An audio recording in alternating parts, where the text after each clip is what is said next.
Now here we are with our questions regarding principles of art. So first question is discuss in detail about principles of art. So various principles of arts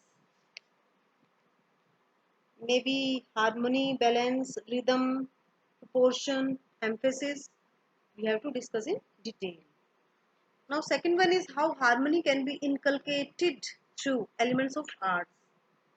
So it can be inculcated by considering harmony in size, harmony in colors, harmony in texture, harmony in ideas. So you have to define all of them in detail. Define balance, how it can be incorporated.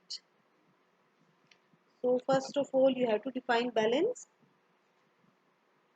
What do you mean by balance? Balance create a repose or steadiness in our arrangement. So there are two types of balance, formal balance and informal balance. We have to discuss each of them. Discuss in detail types of balance. This we have, this we did. What you understand with rhythm? Now rhythm. A continuous movement is called rhythm. How rhythm can be created? Rhythm can be created through progressive increase in size or through repetition of shapes or through continuous line movement. So you can define all of them in detail.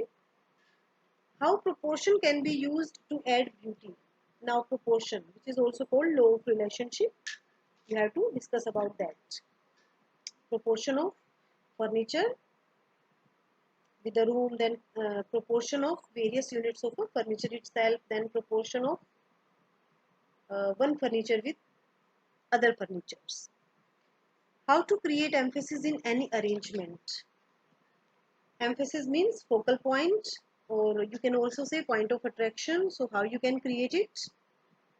You have to consider some points like what to emphasize, then how much to emphasize, then how to emphasize. So by considering these points, you can write down this question. What is the relation between elements of art and principles of art? So by wise arrangement of elements of arts like line, form, texture, size, shape, you can bring principles of arts like harmony, balance, rhythm, proportion, emphasis in your balance. So this also you can explain in detail. तो यहाँ पे principles of arts को हमने पहले detail में discuss किया है.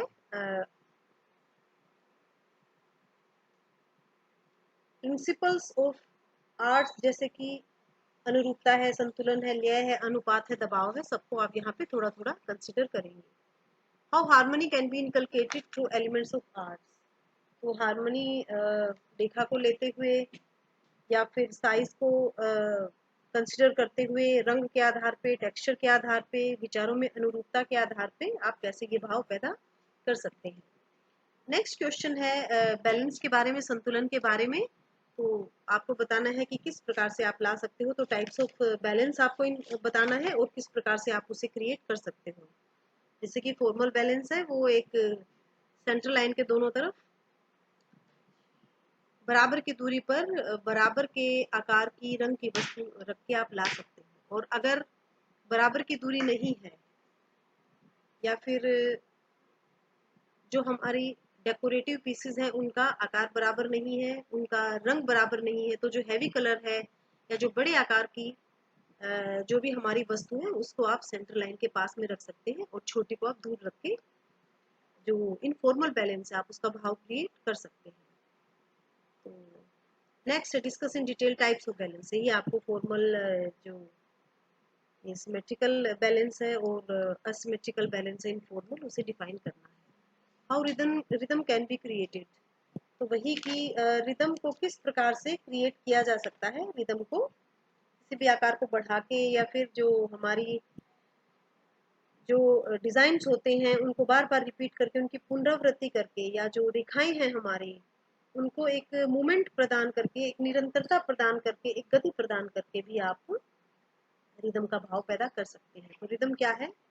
Rhythm एक निरंतरता, एक गति है जो किसी भी वस्तु पर हमें महसूस होती है। How proportion can be use to add beauty. तो जो प्रोपोर्शन है, यहाँ पे अनुपात की आपको बात करनी है। तो जो वस्तुएं हैं समानुपात में होनी चाहिए, जैसा पहले भी हम डिस्कस कर चुके हैं। वस्तु का कमरे से अनुपात है या फिर वस्तु का आपस में उसकी अलग अलग इकाइयों का अनुपात है, और एक फर्नीचर का या एक वस्तु का दूसरे रूम में रखी हुई वस्तुओं से अनुपात है।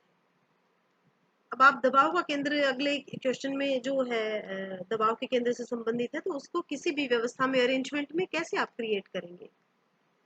तो जो दबाव का केंद्र है उसको या तो आपको पहले डिसाइड करना है कि कहाँ पे दबाव देना है, कितना देना है, किस प्रकार से देना है।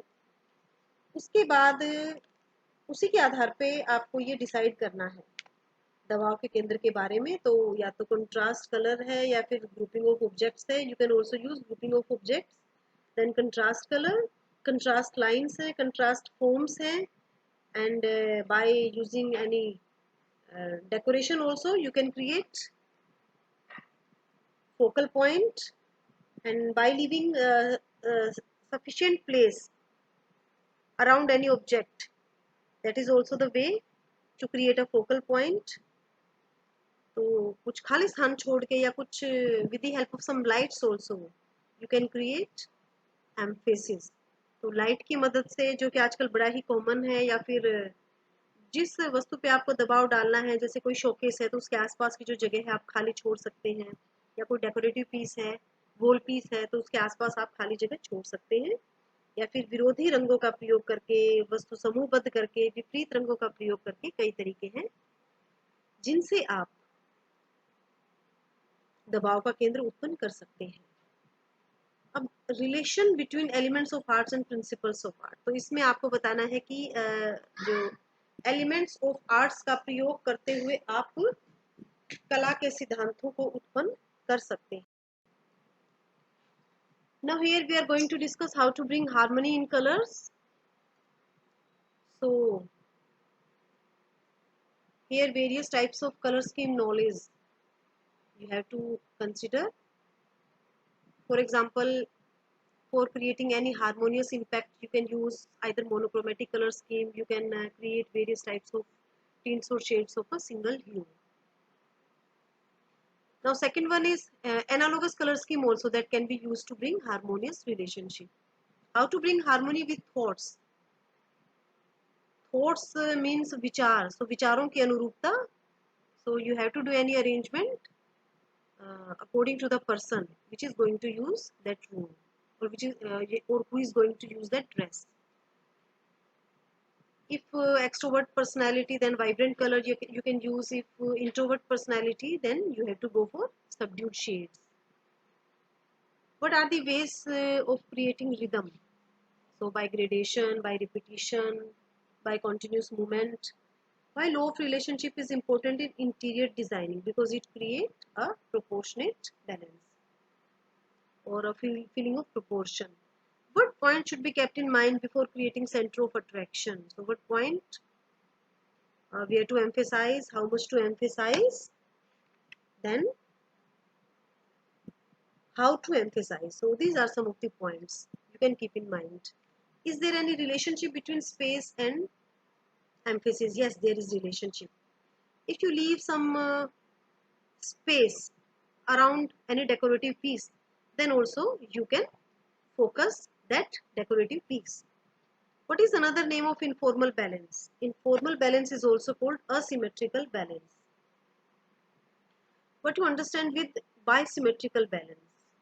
So formal balance is called bisymmetrical because in this balance we consider an imaginary line, and on both sides of that line at same distance we place our decorative pieces of say size, shape and color. What could be drawback of formal balance? So there is one drawback. In long run it can prove to be quite monotonous. What are the goals of principles of art? So goals of principles of arts are to express ourselves, to make the arrangement functional, or to beautify the arrangement. More principles also, more goals also you can add here if something come in your mind. Is there any relationship between light and focal point? Yes, a focal point can be created by using various types of decorative lights or by grouping of lights. तो यहाँ पे है भाई harmony in colour कैसे आती है, अनुरूपता, रंगों में अनुरूपता। तो रंगों में अनुरूपता के लिए पहले आपको इसके लिए थोड़ा सा रंगों की भी जानकारी होना अनिवार्य है। जैसे कि अनुरूपता के भाव को उत्पन्न करने के लिए जो मोनोक्रोमेटिक और एनालोगस कलर स्कीम है, ये जैसे मोनोक्रोमेटिक कलर स्कीम आप टिंट्स हैं, शेड्स यूज कर सकते हैं, करते हैं, तो उससे बड़ा एक हार्मोनियस रिलेशनशिप उससे पैदा होती है। एनालोगस कलर स्कीम में भी ये भाव पैदा होता है। जबकि कंट्रास्ट में अगर आप इक्वल कंट्रास्ट यूज करेंगे तो कहीं ना कहीं एक जो हार्मोनियस का जो भाव है अनुरूपता का, वो थोड़ा भंग हो जाता है। अगर कंट्रास्ट आपको कॉम्प्लीमेंट्री यूज करनी है तो लिमिटेड स्थान पे ही आप यूज कर सकते हैं। How to bring harmony with thoughts, अनुरूपता विचारों के हिसाब से। यहाँ से हमारा अभिप्राय है कि जिस भी व्यक्ति विशेष के लिए उस घर की या रूम की व्यवस्था है, उस स्थान की व्यवस्था है या उस ड्रेस की व्यवस्था है, उसके विचारों के अनुरूप। अगर बाह्यमुखी व्यक्तित्व है तो vibrant colours, bold prints use हो सकते हैं, पर अगर अंतर्मुखी व्यक्तित्व है तो कहीं ना कहीं कूल कलर्स हैं और जो मंद रंग हैं उनका, या फिर जो सिंपल प्रिंट्स हैं, आप उनका प्रयोग कर सकते हो। What are the ways of creating rhythm? तो पुनरावृत्ति के द्वारा, या फिर घटा बढ़ाकर, या फिर निरंतर लाइंस की, शेप्स की गति के द्वारा आप ये भाव पैदा कर सकते हैं। तो जो लॉ ऑफ रिलेशनशिप है ये बहुत इम्पोर्टेंट है इंटीरियर डिजाइनिंग में। जैसे नेक्स्ट क्वेश्चन का जो है उसका ये आंसर है, तो इससे हम समानुपात की भावना जो है उसको पैदा कर सकते हैं। अब नेक्स्ट क्वेश्चन में है what point should keep in mind before creating centre of attraction.